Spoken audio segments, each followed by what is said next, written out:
paciente cero.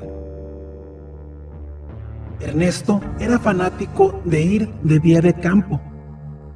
Aquella tarde, mientras instalaba su casa de campaña, le pareció ver que una extraña luz cruzó el cielo.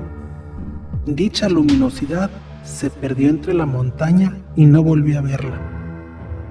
Entrada la noche, desde la montaña donde se perdió la luz fugaz que vio, comenzaron a escucharse ruidos. Incluso comenzó a propagarse un fuerte olor a quemado. No era el típico olor a leña, sino aquel que se siente cuando un aparato eléctrico se sobrecalienta. Ernesto se despertó por el sonido de aquellos ruidos, una especie de mazazos sobre acero. Comenzó a subir la montaña, armado únicamente con la cámara de su teléfono para grabar todo. De pronto, encontró tirada sobre el suelo a una mujer joven. La chica vestía un overol beige, portaba lentes, guantes y casco. De inmediato se acercó a ella intentando ayudarla. Se encontraba inconsciente. Tenía en su cinto algunos aditamentos. La cargó y comenzó el descenso. Se percató que el olor a cables quemados irradiaba de ella. No entendía cómo podía haber llegado hasta esa parte de la montaña y estar en esas condiciones. Una vez en su campamento intentó reanimarla. Le puso sobre la nariz un trapo con alcohol, por lo que la joven volvió en sí. Aunque se notaba desorientada, le preguntó que quién era él y que en qué año estaban. Ernesto respondió que la había encontrado en lo alto de la montaña desmayada y que llegó hasta ella porque se escuchaban fuertes ruidos desde lo alto del cerro, que por ello había podido saber que alguien se encontraba arriba, que además estaban en el año 2020. La joven se levantó del suelo, donde se encontraba recostada, y dijo que le agradecía mucho su ayuda y que le perdonara por el daño que le iba a causar. Esas palabras sorprendieron al joven, quien le pidió una explicación, pues no entendía ni comprendía por qué le iba a hacer daño.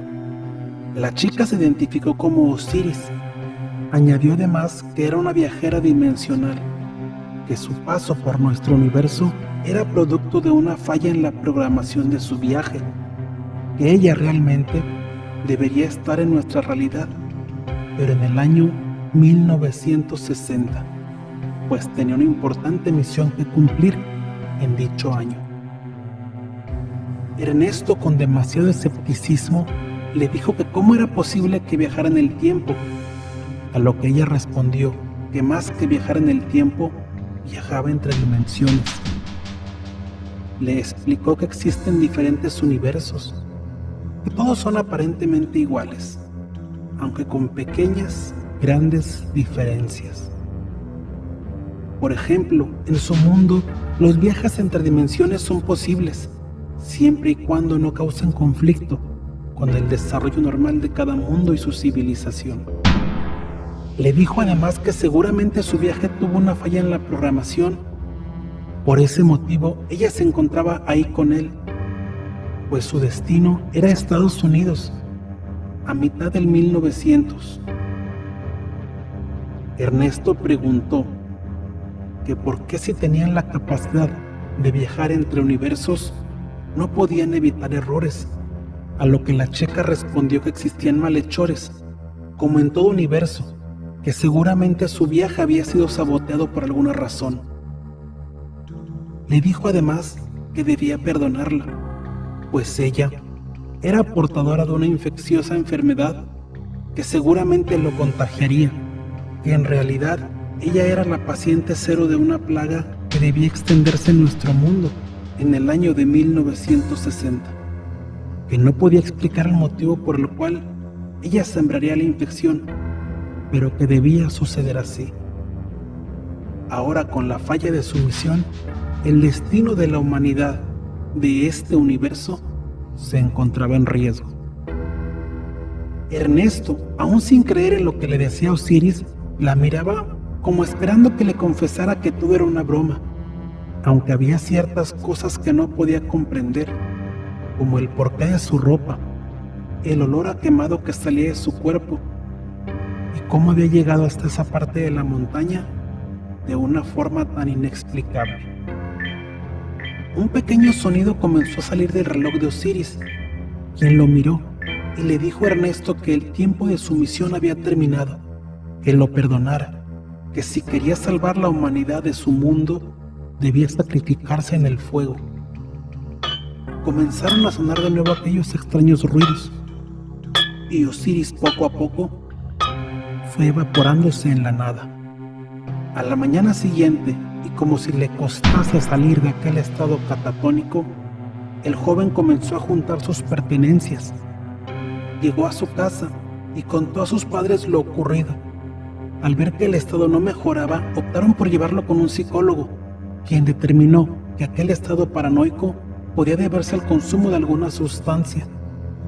Al paso de 15 días, Ernesto comenzó a presentar elevadas fiebres.